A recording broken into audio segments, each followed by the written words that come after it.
What happens here is so exciting. There's such a meeting of exciting and creative ideas about women's welfare, women's rights, but our concern as the conveners of this meeting, the General Assembly, depending on the subject, depending on the theme, discussion of that theme. This year being on non-communicable diseases, which is now killing more people in developing countries than it is in developed countries. That means heart disease, lung cancer, and if you want to include mental health, depression, and suicides as well. Those kinds of issues are going to be discussed in the fall. And the women's groups by themselves do their own monitoring of the General Assembly.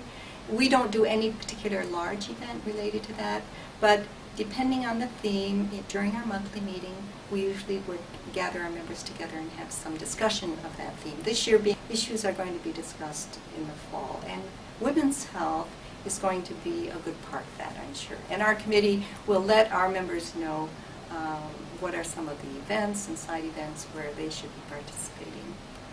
At the end of February, beginning of March, that calendar is decided by the UN process of trying to figure out how many women actually are connected to our networks through their networks. I'll give you an example from my own NGO, which is the International Alliance of Women.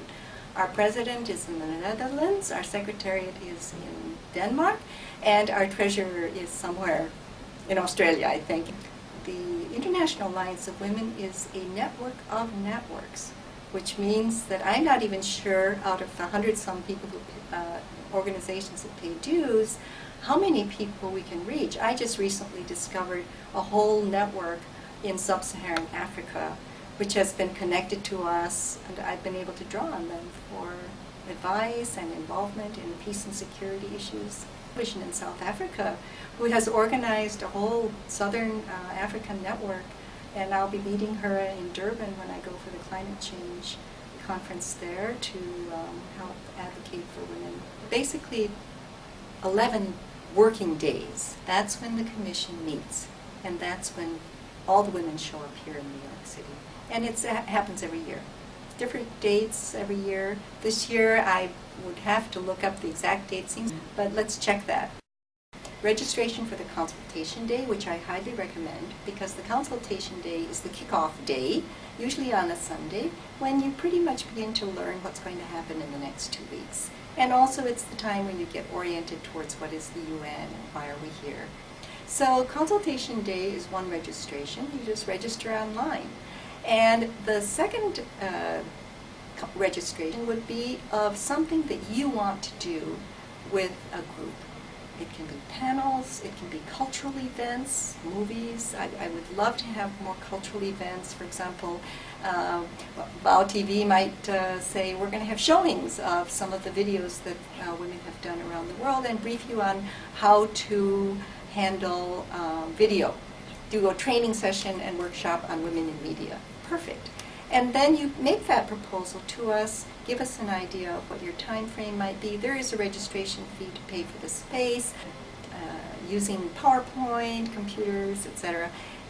You do need, we rarely would register or encourage people to do a one-person show, but it would be usually a group, and I would even encourage grouping.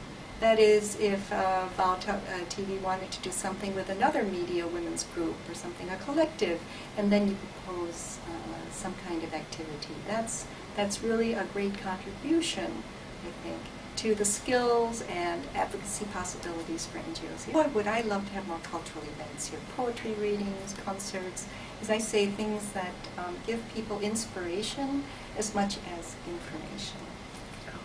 It would be wonderful. It's all about space. And there are extra fees for that.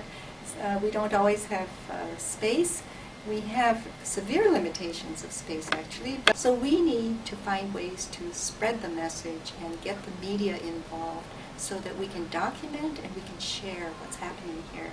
So I invite anyone who has that capability and that skill for communications to be a part of our process. Let us know that what you've done, and where it can be accessed, and we will figure out a way to advertise it on our website and make it available to others. We're going to try to get live streaming from this building so that we can also live stream out of, I'm working really hard on that, and I know that will make a difference to the. So my husband works with Newsweek, and so I'm very aware that if we really want to handle this well, we also need to designate a newspaper media focal point in our committee so that when people are looking for good interviews, we can figure out a way to connect them to the right people. So we'll give that some thought. We are very lucky on our committee to have a man who used to run an Arab newspaper, language newspaper in Arizona, and he used to own it. So I'm thinking of asking Dr. Jawad, who's a pediatrician as well, to help us think about how we can facilitate the access of media, because I think there's nothing more frustrating as a journalist to come and sit around all day and not know where things are happening. On the other hand, you can do your own homework, because we will have a handbook with parallel events. In there, you will see the names of people. You can Google them, find out who's interesting, and set up interviews by yourselves. We have to find a space, in something which is not officially in our venue. What I would encourage you to do, if you find a fundraising event, is you would not do it with us directly. What you would do is you would for the NGO CSW that we're organizing, and then whatever funds you raise, you would donate that to us, but we would not necessarily be the organizers for you. What we could do is we could help you with the publicity, and you could buy a small ad in our handbook, and then that ad, and that advertise that this event is going to take place and that it's a fundraiser for the. That would be great,